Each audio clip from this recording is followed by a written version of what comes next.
जी, start कर। जी कर दें आप। बिस्मिल्लाहिर्रहमानिर्रहीम। अस्सलाम वालेकुम।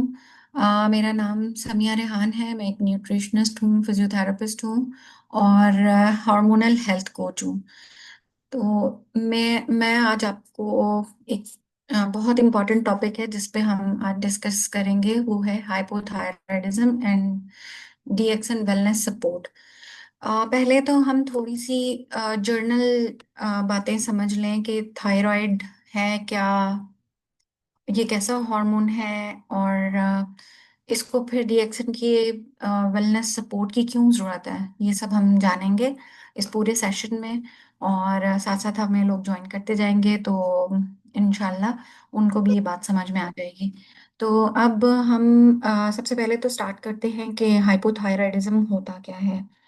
पहले समझ लेते हैं कि थायराइड ग्लैंड क्या है, थायराइड हार्मोन क्या है।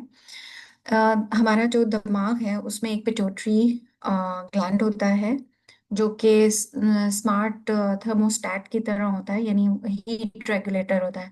यानी कि आपको वो मेजर करेगा कि आपके जिस्म में कितनी एनर्जी प्रोड्यूस हुई है। अच्छा, इस तरह थायराइड हार्मोन ये एक पावर जनरेटर है जो गर्दन के पास एक बटरफ्लाई की तरह का एक छोटा सा हार्मोन है। आपको नजर भी आ रहा होगा, देखिए गर्दन के पास है। आपकी कार्टिलेज है ना, ये जो गर्दन में मौजूद है, आप इसको टच करें यहाँ पर। इसमें सामने नहीं बल्कि पीछे की तरफ जो है ना, आपको ये तितली की तरह का एक ग्लैंड नजर आएगा जो कि असल में T3 और T4 की प्रोडक्शन की वजह से पूरे जिस्म को के तमाम सिस्टम्स को चलाने में हेल्प करता है। अब देखिए इतना छोटा सा एक जो है ग्लैंड है और वो हार्मोन को प्रोड्यूस करके इतना जबरदस्त काम कर रहा है हमारी बॉडी के अंदर कि मैंने आपको जैसे कहा जिस्म की मशीनों को चला रहा है, जिस्म के सारे जो ऑर्गन्स हैं, उनके सिस्टम्स हैं, उनको चलाने में हेल्प कर रहा है। तो कितना इम्पोर्टेंट जो है ये हार्मोन होगा, कितना इम्पोर्टेंट ग्लैंड है ये। तो ये नॉर्मली किस तरह फंक्शन करता है, नॉर्मल हालात में ये एक फीडबैक लूप पर चलता है ये सिस्टम। यानी कि दिमाग का हुक्म है ना कि वो TSH एक हार्मोन है, उसको रिलीज करता है, थायराइड स्टिमुलेटिंग हार्मोन। इसको रिलीज करता है तो दिमाग दिमाग जब देखता है कि खून में T3 और T4 कम हो रही है तो TSH यानी थायराइड स्टिमुलेटिंग हार्मोन को आ, भेजता है ताकि वो T4 को प्रोड्यूस करें, और जो कि एक्टिव T3 को प्रोड्यूस करके इस पूरे जो थायराइड के फंक्शन है उसको प्रॉपर से चलाने में हेल्प करे। यानी कि ये एक स्टोरी है, एक सिस्टम है जो हमारी बॉडी के अंदर चल रही है और हर वक्त चलती रहती है। दिमाग हुक्म देता रहता है थायराइड स्टिमुलेटिंग हार्मोन को कि आप T4 के जरिए T3 को एक्टिवेट करो। T3 जब एक्टिवेट होगी तो हमारी बॉडी के सारे सिस्टम्स, उनके अंदर एक बिजली आ जाएगी, एक एनर्जी आ जाएगी, वो काम करना शुरू कर देंगे। आई थिंक ये बहुत आसान तरीके से मैंने आपको बताने की कोशिश की है कि ये हमारी बॉडी के सारे सिस्टम्स को चलाने में हेल्पफुल है। ठीक है, यानी कि हमारी बॉडी का जनरेटर है और उसको जो है चलाने के लिए T4 और T3 को TSH के जरिए सिग्नल मिल रहे हैं।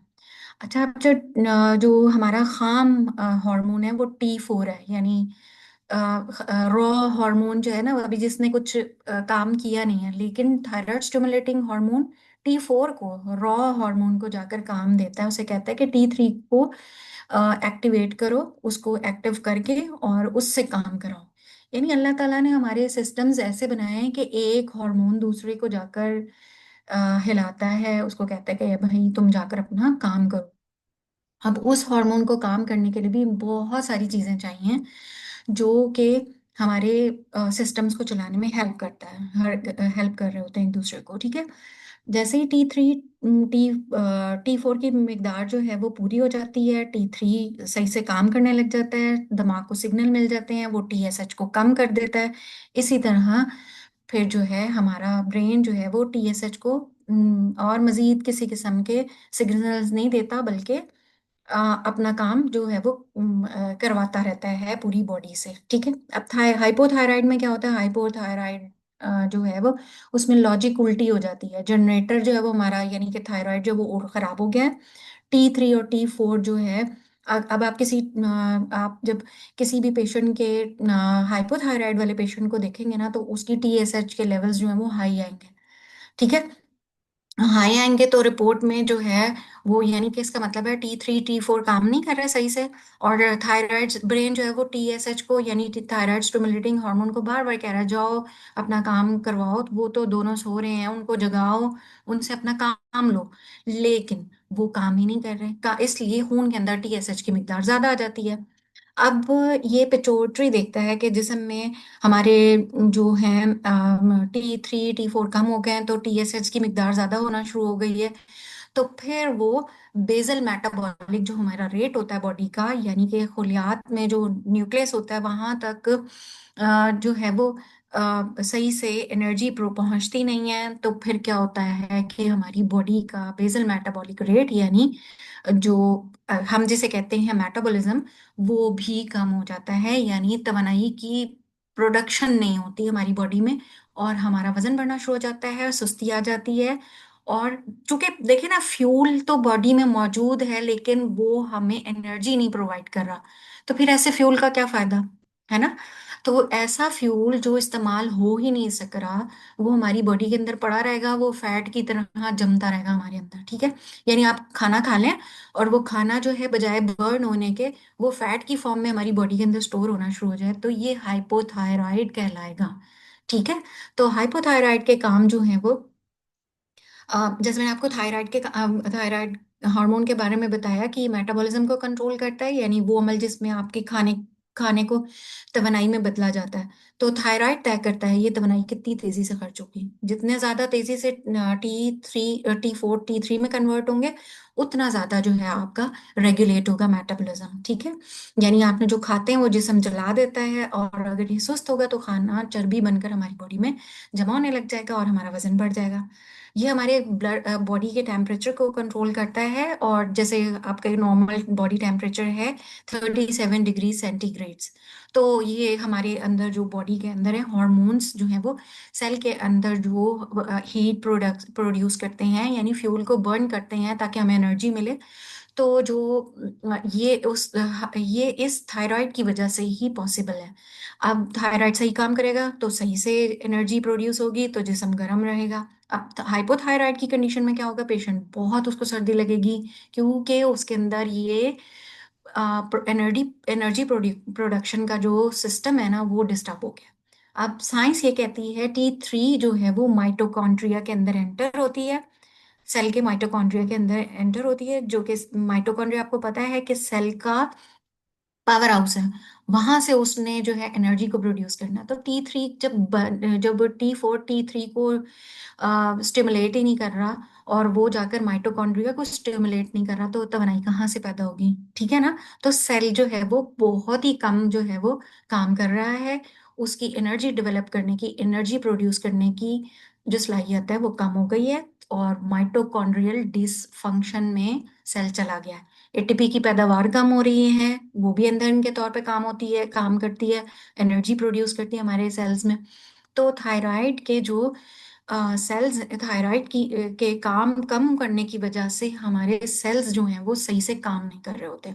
दिल की धड़कन जो है वो स्लो हो जाती है, जाहिर बात है, एक चीज है।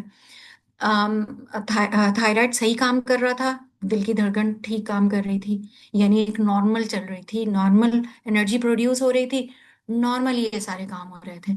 लेकिन जैसे ही दिल की धड़कन जो है वो उसका मेटाबॉलिक रेट हमारी बॉडी का कम हुआ, तो हमारे दिल की धड़कन भी कम हो गई, स्लो हो गई।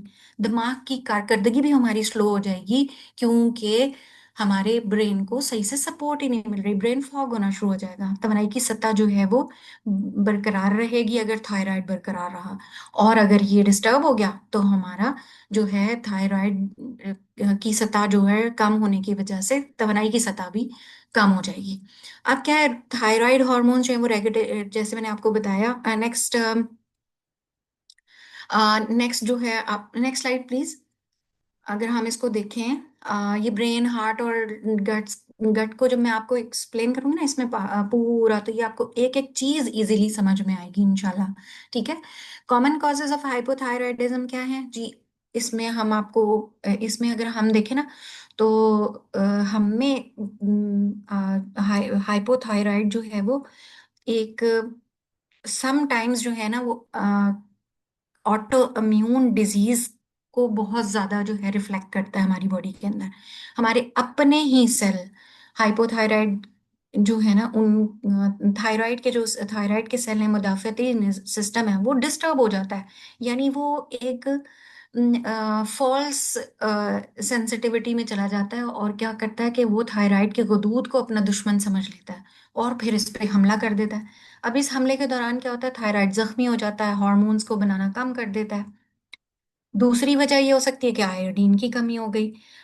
आयोडीन जो है वो चलता ही T3 और T4 की वजह से है। ठीक, T3 और T4 चलते ही आयोडीन की वजह से। अब T3 और T4 जो है वो, उनको आयोडीन जो है वो खाम माल की सूरत में चाहिए होती है, ताकि वो, जैसे आपको पता है ना कि ईंटों के बगैर दीवार नहीं बन सकती, इसी तरह आयोडीन के बगैर थायराइड हार्मोन नहीं बन सकता। इसलिए आयोडीन वाला नमक जो कहते हैं ना कि इस्तेमाल करें, वो यही वजह है। अब गजाई की कमी है, समटाइम्स क्या है कि सिर्फ आयोडीन नहीं बल्कि बॉडी के अंदर सेलेनियम और जिंक की भी कमी होती है। इनका काम क्या है कि वो T4 को एक्टिव हार्मोन यानी T3 में बदलना। ठीक है। तो अगर सेलेनियम ही नहीं होगा तो हार्मोन कैसे एक्टिव होगा? ठीक है। तो वो एक्टिव नहीं होगा तो फिर आपका क्या होगा कि आहिस्ता आहिस्ता जो है थायराइड जो है वो इनएक्टिव होना शुरू हो जाएगा।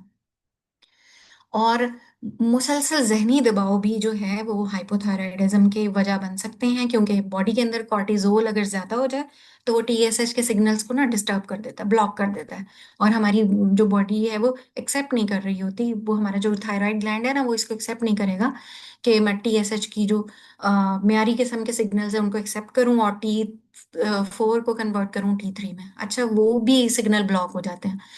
इसके अलावा जो हमारे माहौल में देखे ना, आप देखें आजकल केमिकल्स हैं, BPA है, धाते हैं, मरकरी है, ये सब थायराइड के दुश्मन है।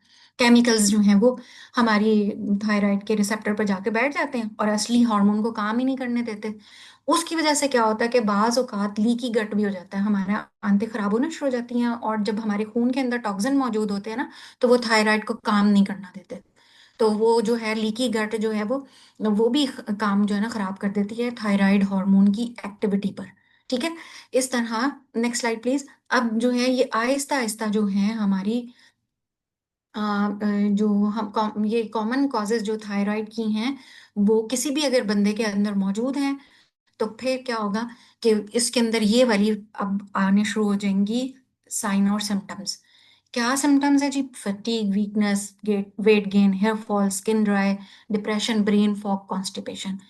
भाई आपका सिस्टम ही पूरी बॉडी का डाउन चल रहा है, तो क्या चीजें आएंगी? हर चीज गिरी हुई, हर हाइपोटेंशन, आपका जो है हार्ट बढ़ा वो उसका लो, आपका जो है ना, आपका जब भी चेक कराएंगे ब्लड प्रेशर लो आने लग जाएगा, फटीग भी होने लगेगी, जिसम बहुत वीक लगेगा, खा पी रहे हैं सब कुछ, लेकिन क्या होगा, हर वक्त बस कहते रहेंगे जी हमने तो खाना तो सही खाया है, लेकिन हम और सो भी रहे हैं हम सारा टाइम इतना ज्यादा, लेकिन जिस समय के हमारी बैटरी चार्ज नहीं हो रही, हम तो थके हुए लग रहे हैं। वजन में भी बढ़ रहा है हमारा हमारा हमारी जो है ना basal metabolic basal metabolic rate जो है वो स्लो डाउन हो जाएगा ना। यानी कि हमारी जो आराम के हालत में हमारी जो कैलोरीज बर्न होती रहती हैं वो भी नहीं होंगी। तो फिर हमें ऐसे लगेगा कि हमारा तो वजन बढ़ता जा रहा है, मैं तो ऐसे लग रहा है कि जी हमारे पेट के अंदर ना हमारी बॉडी के अंदर वाटर रिटेंशन हो रही है। ये इंसान को फील होने लग जाएगा, अपना आप भारी फील होना शुरू हो जाएगा। फिर बालों का गिरना, और जो आपका स्किन इतनी ड्राई होने लग जाएगी, क्यों? आपका बॉडी का मॉइस्चराइजर जो होगा ना वो भी कम होने शुरू हो जाएगा, पसीना कम आएगा, जल्द खुरदरी हो जाएगी, खुश्क हो जाएगी, बाल गिरना शुरू हो जाएंगे। अब आप, कुछ लोग होते हैं उनके इतनी एक्सट्रीम हेयर फॉल होता है कि उनके आईब्रोज के किनारे जो है ना वो गायब होने शुरू हो जाते हैं, इतने बाल उनका हेयर फॉल होता है। और डिप्रेशन के शिकार हो जाते हैं पेशेंट्स, और सेरोटोनिन हार्मोन जो है वो और जो थायराइड के लेवल्स कम होते हैं तो सेरोटोनिन कम हो जाता है, तो वो खुशी का हार्मोन कम हो जाता है, ब्रेन फॉग में चला जाता है और उसको समझ ही नहीं आती, उदासी और बहुत ही सैड सैड सा बंदा रखता है, लगने लग जाता है। और कॉन्स्टिपेशन बहुत ज्यादा होती है क्योंकि हमारे जो पेरिस्टाइलेटिक मूवमेंट है वो भी स्लो हो गई, हर चीज पूरे सिस्टम स्लो हो गया ना। तो इसीलिए हमारी पहला पेरी कॉन्स्टिपेशन भी होने लगेगी, पेरिस्टाइलेटिक मूवमेंट हमारी आंतों की जो गट मोटेलिटी जिसे कहते हैं वो भी स्लो हो जाएगी, खाना हजम भी देर से स्लो होगा। तो ये क्या है, ये एक ऐसी है कि ये दूसरी बीमारियों से मिलती जुलती बीमारी है, इसको कहते हैं द ग्रेट मिमिकर, दूसरी नकल उतारने वाली बीमारी। यानी पांच अलामतें मौजूद हैं तो आप आपको कुछ ये मतलब पांच जो मैंने क्लासिकल अलामतें बताई हैं ना, अगर वो हैं तो फिर तो हाइपोथायराइडिज्म। लेकिन वैसे ही देखो ना, एक दूसरे की किसी और, ऐसा लगता है जैसे किसी और ही तरफ जा रही हैं। कोई समझेगा जी मेरी आंतें ही बहुत स्लो हैं, पता नहीं क्यों स्लो हैं, हर वक्त बस वो इस पर गोली खाता रहेगा बैठ के। तो इतनी ये जो है तंग करने वाली बीमारी है, ये पता ही नहीं चलता कि ये असल में थायराइड की कमजोरी की वजह से, थायराइड के स्लो वर्क की वजह से आपके बॉडी के अंदर ये सिम्टम्स आ रहे हैं। अब मेडिकल मैनेजमेंट क्या होनी चाहिए जी? मेडिकल ओए होए अब लाइट जाने वाली है, अब क्या करें? मैं इसको कंटिन्यू रखती हूँ, अल्लाह करे आप सुन सकें। ठीक है। तो थायराइड जो है इसमें, अब मैं आपको थोड़ी सी इसकी बता देती हूँ कि दवाई आपने जो आपको डॉक्टर ने लेवोथायरॉक्सिन दी है या आपको थायरॉक्सिन की दवा टैबलेट्स दी हैं तो वो तो आपने खानी है। ठीक है। आपने कभी ऐसे नहीं करना कि आपकी थायराइड की जो आपको टैबलेट डॉक्टर ने दी हुई है वो आपने छोड़नी। मैं कभी भी आपको ये जो है ना मशवरा बिल्कुल भी नहीं दूंगी, और कोई आपको मशवरा दे भी रहा हो तो ऐसे नहीं करना आपने। ठीक है। डॉक्टर आपने आपको दी है जो आपके डॉक्टर हैं, लेकिन आपने उसके साथ जो क्या करना है कि न्यूट्रिशन अपनी ठीक रखनी है। थायराइड आपको सेलेनियम जिंक की जरूरत है, इम्यून मॉड्यूलेटिंग आपकी जो इम्यूनिटी को इंक्रीज करता है वो आपने यूज करना है। और आपने गट मोटेलिटी, गट के लिए सपोर्ट के लिए आपने प्रोबायोटिक्स लेने हैं, स्ट्रेस रिडक्शन के लिए आपने कुछ एक्सरसाइजेस करनी है, कुछ न्यूट्रिएंट्स ऐसे लेने हैं जो कि हर वक्त आपकी जो है वो स्ट्रेस को ओवरकम करने में हेल्प करें। तो आपने ये सारी चीजें करनी है। Next slide please. अब उसमें ये है कि अब अपनी तर्ज जिंदगी हम चेंज कर लेंगे, यानी कि दुआ के साथ हमने अपनी बॉडी में हमने कुछ ऐसे ग़िज़ाएं इस्तेमाल करनी है जैसे सेलेनियम और जिंक वाली दवाएं खुराक खानी है। नींद हमने रात को 7 से 8 घंटे की लेनी है। और ये सारी चीज़ें हमने अपने एक्सरसाइज करनी है। तो ये हमारी बॉडी के मेटाबॉलिज्म को किक स्टार्ट करेंगे। लेकिन इसके अलावा हम जो है, थायराइड का ताल्लुक जो है वो हमारे चूंकि एंटीऑक्सीडेंट्स की वजह से है, तो हमारे पास इतनी अच्छी जो है ना प्रोडक्ट्स मौजूद हैं डीएक्सन की, जो कि हाइपोथायराइड की ट्रीटमेंट में बहुत हेल्प करती हैं। आप लेवोथैरेक्सिन लें, थायराइड की थायरॉक्सिन की टैबलेट्स लेते रहें, बिल्कुल डिसकंटिन्यू करें नहीं करें, लेकिन उसके साथ आपने एक जबरदस्त सी थेरेपी, गैनोथेरेपी स्टार्ट कर देनी है, जो कि एक दवाई की तरह नहीं काम करती, बल्कि ये हार्मोन जिस वजह से कम हो रहा है ना, डेफिशिएंसी जिस वजह से आ रही है, ये उसको हेल्प करेगा एज एन एडेप्टोजन, और ये पूरे सिस्टम को बैलेंस करने में हेल्प करेगा। अब ये हमारे काम करता है सेलुलर लेवल पर, ये हमारे इम्यून मॉड्यूलेशन को जो है हेल्प करेगा, यानी ऑटो इम्यून के हमले को रोकेगा। हाइपोथायराइडिज्म में सबसे ज्यादा हाशी मोटो है बहुत सारे पेशेंट्स को, के यही वाले डिफाइन सिस्टम के ऊपर हमला हो जाता है, थायराइड दूध पर हमला हो जाता है। तो आपने क्या करना है, गैनोडर्मा में मौजूद पॉलीसेकेराइड्स इम्यून सिस्टम को स्ट्रॉन्ग कर देते हैं, ये इसकी सोजिश को, इन्फ्लेमेशन को कम कर देते हैं।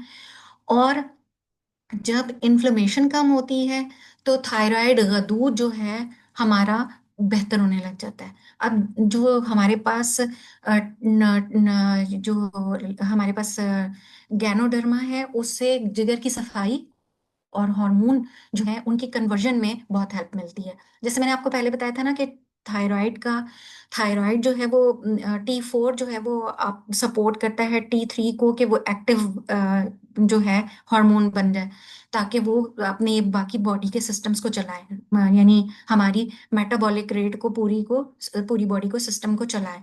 अब जो है ये गैनोडर्मा थेरेपी जो होती है वो हमारे जिगर के खुलियों को हिफाजत करती है, डिटॉक्स करती है। जिगर सेहतमंद होगा तो T4 T3 में कन्वर्जन बहुत आसानी से होगी। ठीक है, मरीज सुस्ती और काहली महसूस नहीं करेगा, मेटाबॉलिक रेट ठीक हो जाएगा। हाइपोथायराइड में मेटाबॉलिज्म सुस्त होने से वजन बढ़ता है। गैनोडर्मा जो है वो ऑर्गेनिक है, ये खून में ऑक्सीजन जज्ब करती है और खुलियात को ऑक्सीजन मिलती है तो माइटोकॉन्ड्रिया जो है यानी कि पावर हाउस जो है बेहतर तरीके से एनर्जी प्रोड्यूस करते हैं। इस तरह हमारे मेटाबॉलिक रेट को बेहतरी की तरफ आने में हेल्प मिलती है। हमारे स्ट्रेस को कंट्रोल करने में हेल्प करता है गैनोडर्मा, और ये हमारे कॉर्टिजोल लेवल को कम करता है। जब कॉर्टिजोल लेवल कम होंगे तो हमारा जहनी दबाव कम हो जाएगा। इस तरह ये हमारी गैनोडर्मा थेरेपी हमारे असाब को सुकून देती है, कॉर्टिजोल के लेवल को डाउन करती है, ब्रेन फॉग को बेहतर करती है, उदासी को खत्म करने में हेल्प करती है। जहरीले मादे जो मैंने आपको बताया ना, एनवायरमेंटल टॉक्सिन्स हैं, उनको हटाने में उसके रिसेप्टर को, जो रिसेप्टर पे जाके ये टॉक्सिन बैठ जाते हैं ना, उन टॉक्सिन्स को हलाक कर देता है, हमारी बॉडी से निकाल देता है, खुलियात को साफ कर देता है, नीट एंड क्लीन कर देता है। थायराइड की दवा थायरॉक्सिन की जो हार्मोन है उसकी कमी तो पूरी कर देता है, लेकिन आपको देखा ना पीछे उसकी जो बैकग्राउंड में जो लिवर से जो T4 से T3 में कन्वर्जन है उसको तो नहीं ना ठीक कर रहा। तो आपने गैनोडर्मा थेरेपी को अप्लाई करना है, वो आपके जो लिवर है उसमें सोजिश और टॉक्सिन्स हैं और जिगर की जो सुस्ती है उसके ऊपर काम करेगा ये गैनोडर्मा थेरेपी। अब ये गैनोडर्मा थेरेपी जब हमारे हाइपोथायराइडिज्म के सिस्टम को जाकर आहिस्ता आहिस्ता जाकर स्कैनर की तरह काम करना शुरू करेगी, वहां जाकर सफाई का मरहला स्टार्ट कर देगी। पहले 1 से 2 हफ्ते के अंदर जो है ना, गैनोडर्मा हमारी बॉडी में से टॉक्सिन्स को निकालना शुरू करेगी। शुरू में आपको थोड़ी सी ज्यादा प्यास लगेगी जब आप गैनोडर्मा थेरेपी स्टार्ट करेंगे। सर में कुछ दर्द भी होगी क्योंकि पानी की कमी हो रही होगी, जिस्म से टॉक्सिन निकल रहे होंगे। लिवर हल्का फुल्का महसूस होना शुरू हो जाएगा, आपके हॉर्मोन्स में तब्दीलियां आने लग जाएंगी। आपके 2 से 4 हफ्ते के अंदर ना हमारे खोलिए जो ऑक्सीजन की फराहमी को बेहतर कर देंगे और माइटोकॉन्ड्रिया को सपोर्ट मिलना शुरू हो जाएगी। सुबह उठने पे वो जो पहले आपको थकावट या फटीग होने लग गई थी ना, वो नहीं होगी। अलर्टनेस लगने लगेगी आपको, ब्रेन फॉग खत्म हो जाएगी, जहनी धुंध खत्म हो जाएगी। 102 माह में आपका हाजमा बेहतर हो जाएगा, कॉन्स्टिपेशन ठीक होने लग जाएगी, और आपका जो वजन बढ़ रहा था वो भी कम होने लग जाएगा। हाथ पाँव में जो ठंडे हर वक्त रहते थे, चूंकि उनको तवानाई मिलना शुरू हो जाएगी तो आप वो भी बेहतर होने लग जाएंगे। स्किन, बाल, मूड, ये सब चीजें ठीक होना शुरू हो जाएंगी। और ये चूंकि बाल गिरना तो एकदम से नहीं स्टॉप, वो मतलब हेयर फॉल का प्रॉब्लम एकदम से तो नहीं ठीक हो जाएगा, लेकिन आहिस्ता आहिस्ता आहिस्ता इसके ऊपर भी काम करेगा ये। और दिल की खुश्की बेहतर हो जाएगी, मूड बेहतर हो जाएगा, डिप्रेशन ठीक होने लग जाएगा। 3 माह का असूल आप समझ लें कि आपने DXN की गैनोडर्मा थेरेपी को 3 महीने देने हैं। ठीक है, और 3 महीने यानी 90 दिन इस्तेमाल करें, आपके सेलुलर लेवल पर जो है ना जाके गैनोडर्मा थेरेपी काम करेगी। आपने दवाई, ये जो गैनोडर्मा थेरेपी एडेप्टोजन है, बिल्कुल बंद नहीं करना, 3 महीने पक्के पक्के लेने हैं। आप रिपोर्ट्स अपनी चेक करेंगे, आपने खाने से पहले 1 दिन पहले रिपोर्ट कराई, आपने जाकर 3 महीने बाद अपनी रिपोर्ट्स कराई, आपके T4 T3 के रिजल्ट्स बिल्कुल डिफरेंट आएंगे आपके 3 महीने के बाद। आप ये इसको ट्रैक कीजिएगा और फिर मैं आपको इस बात की गारंटी देती हूँ, इंशाल्लाह इंशाल्लाह आपके ये सिस्टम्स ठीक होना शुरू हो जाएंगे। ठीक है, मुस्तकिल मॉनिटरिंग करें, आपकी कब्ज, थकावट, ये सब ठीक होना शुरू हो जाएगा।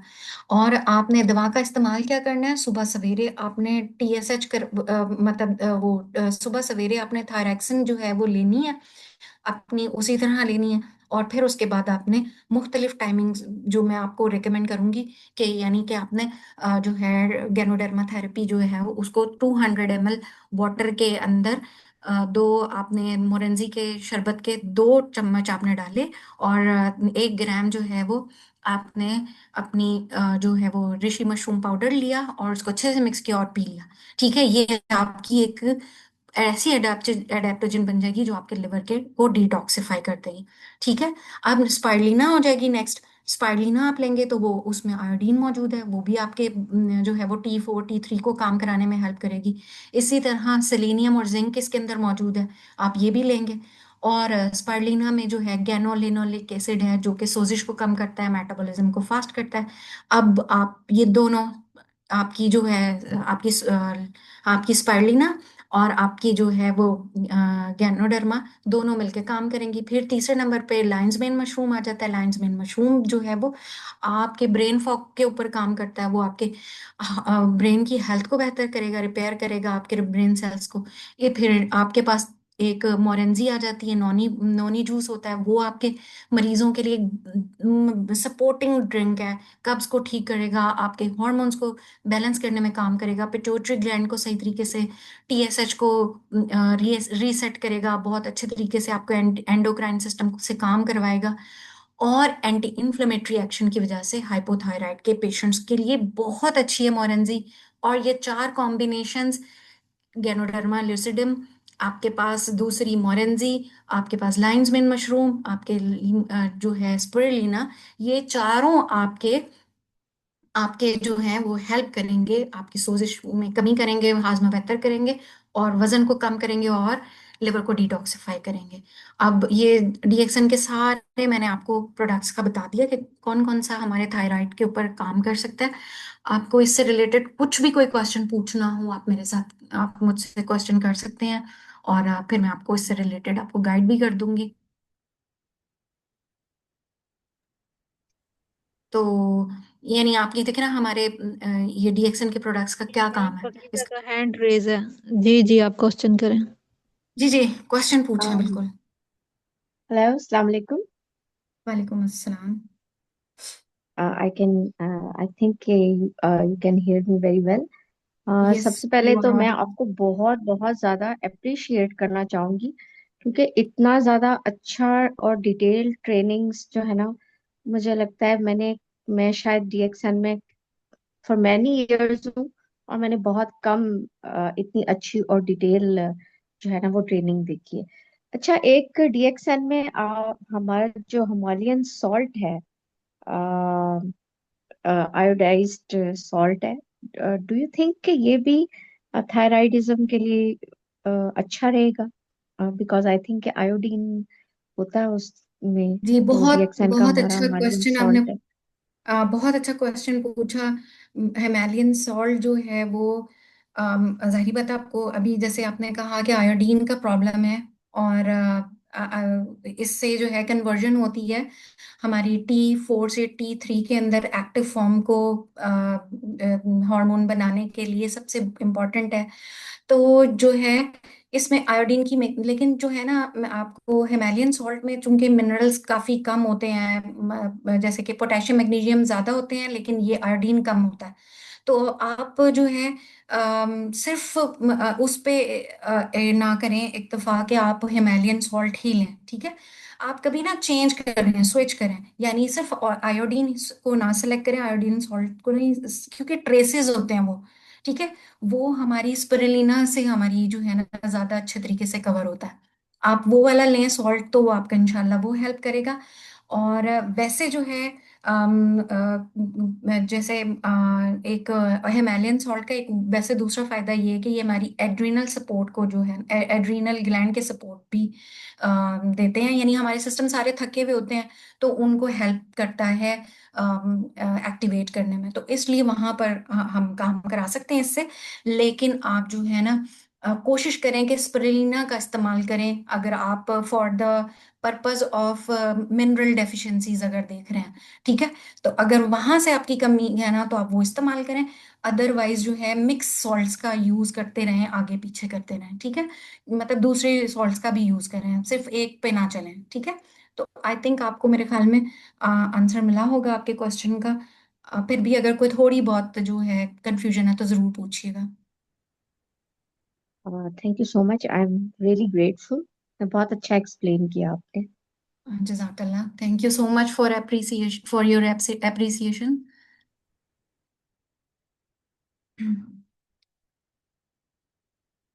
प्लीज कोई और क्वेश्चन करना चाहता हो तो जरूर, अम, जी जो अभी है ना। 4 मिनट पे ना मेरे साथ एक और स्टूडेंट भी है हमारे साथ।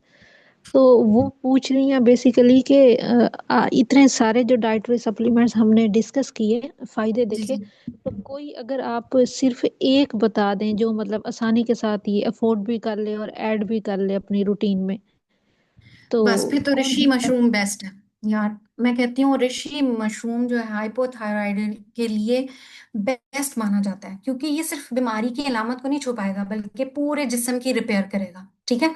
तो रिपेयर कराना चाहते हैं हम, ताकि हमारे जो सेल्स हैं वो एक्टिवेट हो जाएं। हम ऑटो इम्यून का खात्मा करना चाहते हैं ना, कि कोई हमारी ऑटो इम्यून इम्यून हमारे सिस्टम को जो है ना, हमारे अपने सेल्स डिस्ट्रॉय करना शुरू हो गए। तो हम चाहेंगे कि हमारा लिवर सही काम करे, लिवर सही काम करेगा तो थायराइड जो है वो उसका जो T4 से T3 की कन्वर्जन है वो ठीक हो जाएगी। वो ठीक होगी तो ऑटोमेटिकली जो है हमारा थायराइड जो है वो सही काम करना शुरू शुरू हो जाएगा। तो ये मुदाफ़ाती निज़ाम को भी बेहतर करेगा, हमारे जिगर को ठीक करेगा, हमारी एड्रिनल थकावट को ख़त्म करेगा। इतनी ज़बरदस्त ये जो है ना प्रोडक्ट है कि आप इससे हमारी बॉडी से टॉक्सिन्स को निकाल देंगे, और थायराइड को जो नाकाम कर रहे होते हैं ना, उन सब चीज़ों को हटा के ये हमारे लिवर को फ्रेश कर देगा और हमारा सारी बॉडी सही से काम करने लग जाएगी।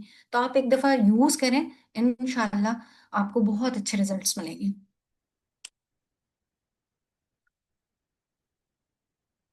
Any other question please.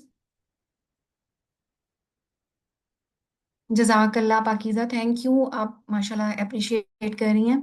अगर कोई क्वेश्चन आपके माइंड में आ रहा है तो प्लीज़ ज़रूर पूछिएगा। Yes, I have another question. के same treatment you are talking about hyper hypo के लिए भी सेम वही ट्रीटमेंट चलेगा जो हाइपर के लिए है? हाइपो एंड हाइपर, यही सेम प्रोडक्ट्स जो है वो दोनों पे काम कर जाएंगी? हाइपोथायराइडिज्म अच्छा। And hyperthyroidism. अच्छा, इसमें ये है कि हाइपर थायराइड जो है ना वो बिल्कुल ऑपोजिट है। तो उसमें ज़रा थोड़ा सा जो है ना इंतखाब थोड़ा सा डिफरेंट है। अ, हम ये करेंगे कि उसमें ज़्यादातर स्पिरुलिना देते हैं। और क्योंकि अब जैसे मतलब जैसे मैंने अभी आपको कहा कि हाइपोथायराइडिज्म में स्पिरुलिना देनी है। तो और तो ऑपोजिट जैसे हाइपरथायराइड है, तो किसी को अगर हाइपोथायराइडिज्म का शिकार है तो उसमें ऑटोमेटिकली आयोडीन का इनटेक उसको ज़रा डिसकंटिन्यू कराया जाता है, जिसमें हाइपर होता है ना।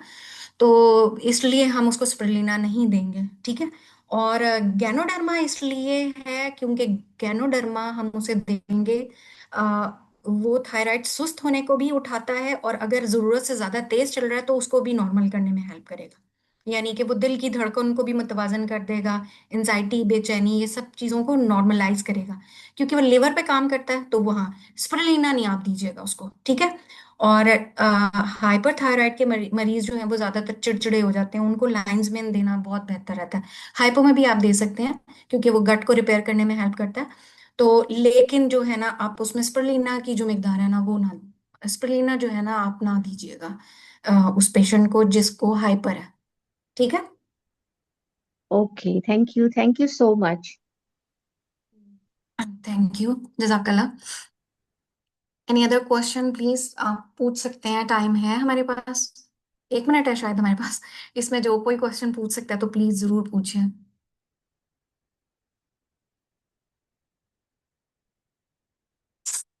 अस्सलाम वालेकुम, good morning to everyone. Thank you so much miss Samia, आप माशाल्लाह ओवरऑल रिसर्च करके बहुत अच्छे क्वेश्चंस करते हैं। रमेश